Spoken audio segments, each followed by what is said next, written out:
Hi everyone, it's your girl Tamari, the Astro Fashionista. Welcome to my channel. If you haven't, please subscribe below. Press the bell icon for notifications and give this video a thumbs up.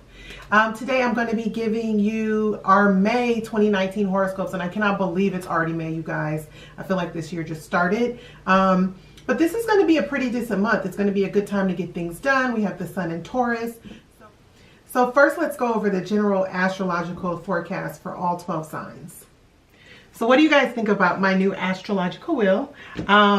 This was purchased from a woman called Kesenya. She's an AstroLada astrologer. I will link her information, AstroLada's information, down below.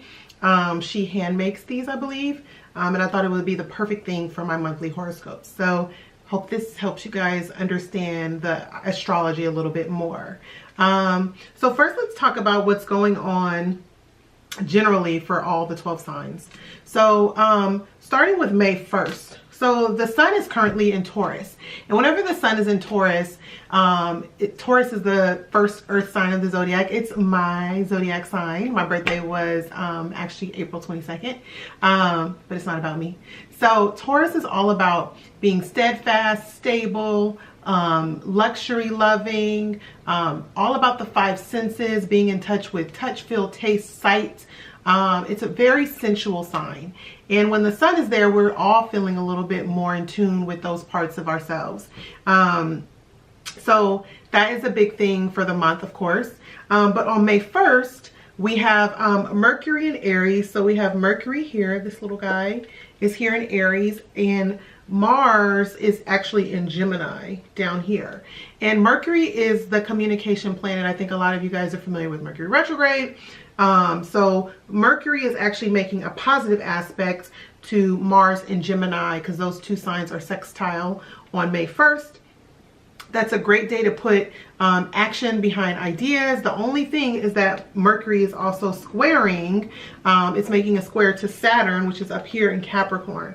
So even if you do have a new idea that's that you want to work on, it's going to take a lot of hard work because of that Saturn influence. So just make sure that you're ready for the task.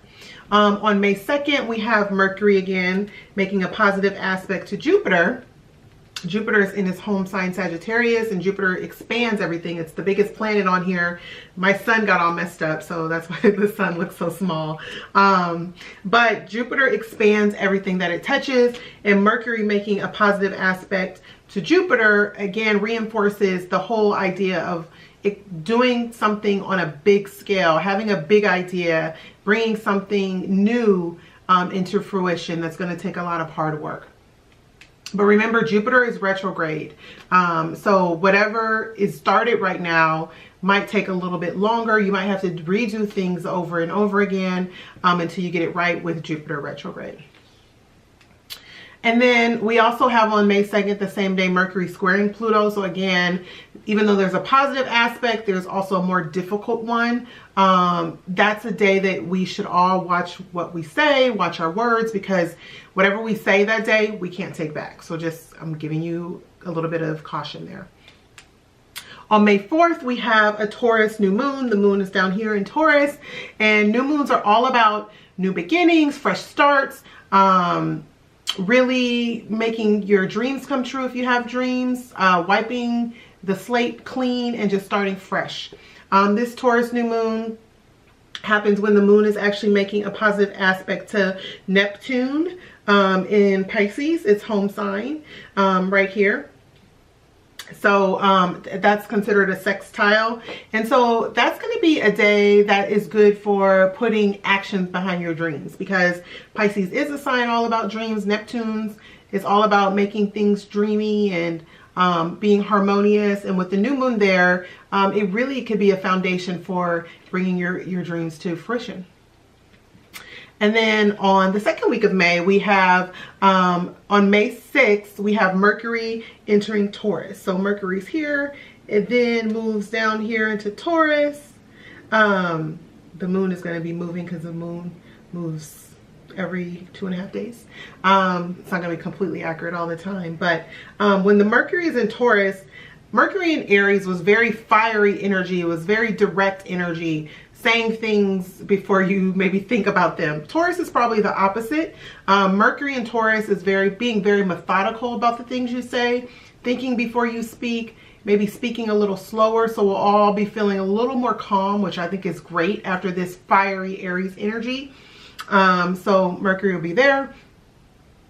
And then on May 8th, Mercury is going to conjunct with Uranus. So as you can see, we have these two big planets here. Well, this is the sun. Uranus is here. Uranus is in Taurus for the next 7 years, which is a huge deal. Mercury is going to sit right next to Uranus on May 8th. And that can bring an idea out of the whim for some of us. Mercury is all about change. I mean, Mercury is about communication, but Uranus is all about unexpected change, inspiration, just things moving pretty swiftly and out of the blue. So when Mercury is there, it can mean just a new idea, but it can also mean saying things just off the fly and not really thinking them through. It won't be too, I'm not too worried since Mercury is in Taurus, but just a little bit of caution. Don't say that I didn't warn you. And then on that same day, May 8th, we still have Sun making a harmonious aspect to Neptune. The Sun's here. Again, Neptune's here. So again, that's going to be a great day for like creative pursuits, being artsy, being in harmony, just really having just a nice, pleasant time, because Taurus loves to be pleasant, and so does Pisces. And when Pisces is in Neptune, it's at home where it's going to be for a very, very long time. So that's just a nice harmonious time. On May 9th, we have Venus in Aries. So Venus, the love planet right here, is in Aries, and that's going to be making a positive aspect to Jupiter in Sagittarius up here. These are two fire signs. It's what's called a trine. That is actually a really good day to be feeling good. You're feeling optimistic, but watch out for being a little bit too optimistic, because at the same time it's making that harmonious aspect, it's making a hard aspect to Pluto in Capricorn, which is, you can see Pluto is up here. So although we'll be feeling good for the most part, because Venus is a benefic planet, Jupiter is a benefic planet, that square to Pluto. Pluto is a very powerful planet, very intense. It's just causing, I mean, there's going to be a lot of passion probably that day, but just watch out for having passion with like the wrong person or something like that. Then on May 11th, we have Sun making a positive aspect to Saturn in Capricorn. The Sun is here, Capricorn is here, and Saturn's here for a while. Capricorn and Taurus are considered trine each other. That's a positive aspect in astrology. That's an excellent day for getting things done, because Taurus likes to work hard, Capricorn likes to work hard, the Sun, which is all about our vitality, and Saturn, which is all about hard work or in harmony. So it's a great time to like get things done. So really use that energy. On May 13th, after the Sun makes that positive aspect to Saturn, it's going to make a positive aspect to Pluto in Capricorn. That's another day for getting things done, to really transform things, putting personal power behind, or putting action behind something, using your personal power. Great day for that. On May 14th, we have Venus in Aries, making a positive aspect to Mars in Gemini. That is actually, that is a really passionate day, actually. Not passionate as if those two planets were in like maybe a water sign, but anytime Mars and Venus hook up, it's like fireworks. And Venus is all about love, and Mars is about action and passion. So those two being in harmony can make it a really passionate day. Even though it's in a fire and an air sign, you might be connecting with someone on maybe an intellectual level. May 15th, we have Venus actually moving into Taurus. And this is great news, because Venus actually rules Taurus. So it's at home in Taurus, and it's all about, you know, feeling good, embracing your luxury life or your luxurious side of life, pampering yourself, being creative. It's really good for finances since Taurus rules money. It's a really good place for Venus to be. So that's on May 15th. On that same day, Mercury is actually making a positive aspect to Neptune in Pisces. So again, feeling very dreamy and romantic. A lot of us are going to be feeling that way. But then Mars is going to enter Cancer, which is not the best placement for Mars because it's considered to be in detriment there, because Mars is exalted, which exalted means like on another level. A grand level in Capricorn, and Cancer is opposite Capricorn, so it's considered to be in detriment when it moves there. It's not terrible, but just something we might be feeling like a little bit of a slowdown, because Mars is all about action and vitality, and Cancer kind of takes its time to get things done. So there's a little bit of a slowdown there. May 21st, the sun is actually going to enter Gemini. And now it's a social time. This is a time of the year for us to kind of connect, form new friendships, talk, go out, connect with people, maybe do some short trips or things like that. I'm just going to move this here so it's more spotlight on Gemini. So the sun will be there. Great time for socializing. And then Mercury also enters Gemini that same day. And Mercury rules Gemini. It rules Gemini and Virgo. So it loves to be at home in Gemini. So this is really going to be more of a social time for everyone, especially if you are a Gemini or maybe another air sign. Okay, and then on May 29th, Mercury is actually going to square Neptune in Pisces. Mercury, again, is about communication, ideas. Neptune is all about disillusionment. It dissolves things. It can cause a little confusion. Yes, it makes things more hyper creative, but it also is not great for with things that are not solidified. So this is not a great day to make decisions. May 29th, I would wait until this transit is over because we're not feeling so clear. Then on May 31st, we have Venus in Taurus. Venus is here, making a positive aspect to Saturn in Capricorn. This is a beautiful day for like art project.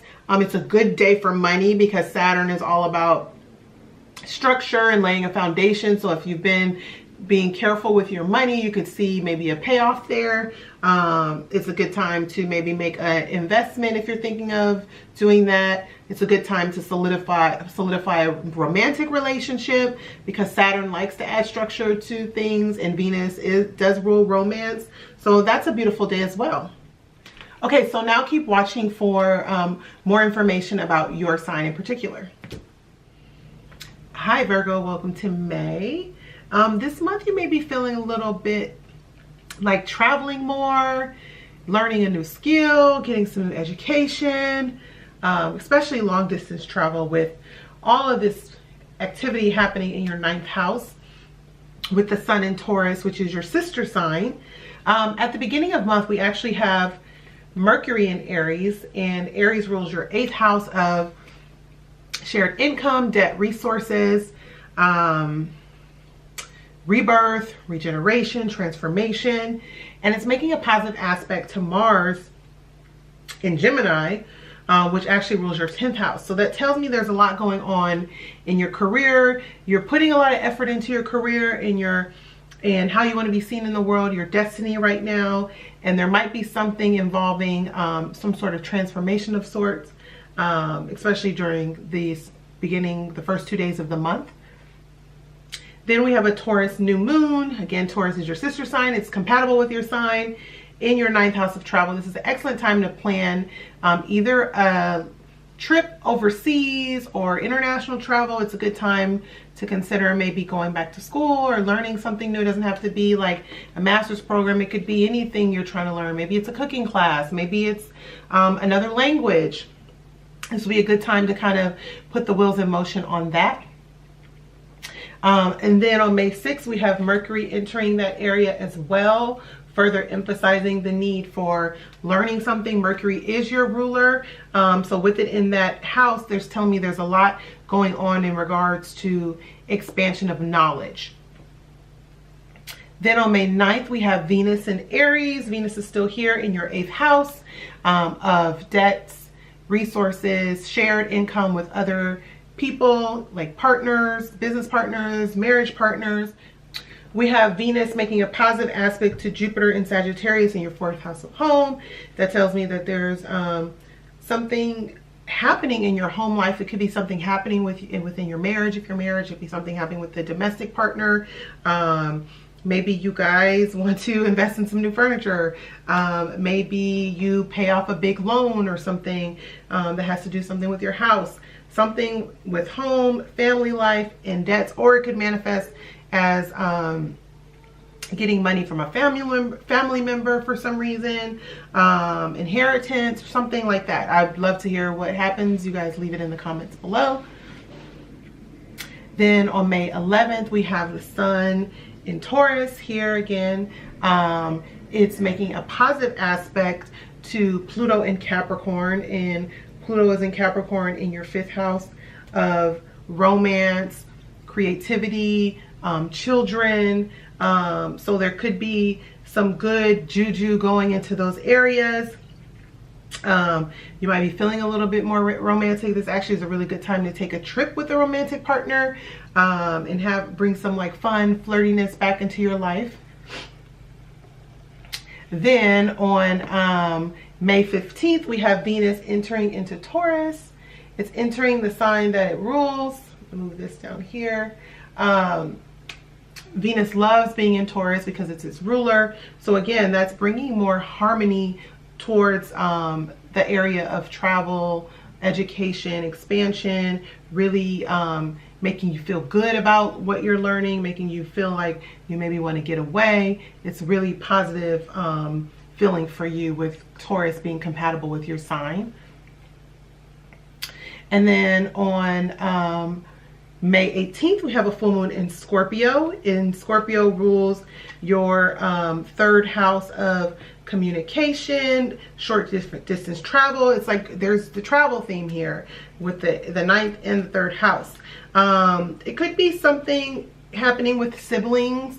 If you have siblings, some sort of thing coming to a close with them. It could mean you have to go on a short trip unexpectedly, or maybe you do go on a short trip and something happens on that trip, whether it's good or bad. You let me know. It could mean that maybe you're just feeling more communicative. You might want to write and get your thoughts down during that time, because the 3rd house does rule communication, and it is in Taurus. Mercury's in Taurus right now, opposite that area. So you might want to express yourself in some way. And then on May 21st, we have the Sun entering into Gemini. It's moving into your 10th house of career. Mars is going to move over here into the 11th. Career is going to be on fire at the end of the month and going into June, especially because Mercury is also joining in that area. You will be getting more recognition. You may switch jobs. Yeah, we'll talk about that more next month, but there's definitely going to be some career activity towards the end of the month.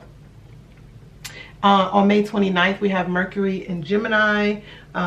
It's making a difficult aspect to Neptune in Pisces here, which rules your 7th house. Not a good day to get into an argument with a spouse. If you can avoid arguing on that day, please do, because it won't be a positive thing. There's going to be a lot of confusion, a lot of misunderstandings. So just try to keep your cool on and around that time. And then on May 31st, Venus in Taurus is actually making a positive aspect to Capricorn, again, to Saturn in Capricorn, further emphasizing just more fun and creativity. Again, another good day for travel, another good day for learning something new, another good day if you are a student in class. Just overall a positive time. So I hope you've enjoyed this. I look forward to seeing you next month for June horoscopes. Thanks for watching.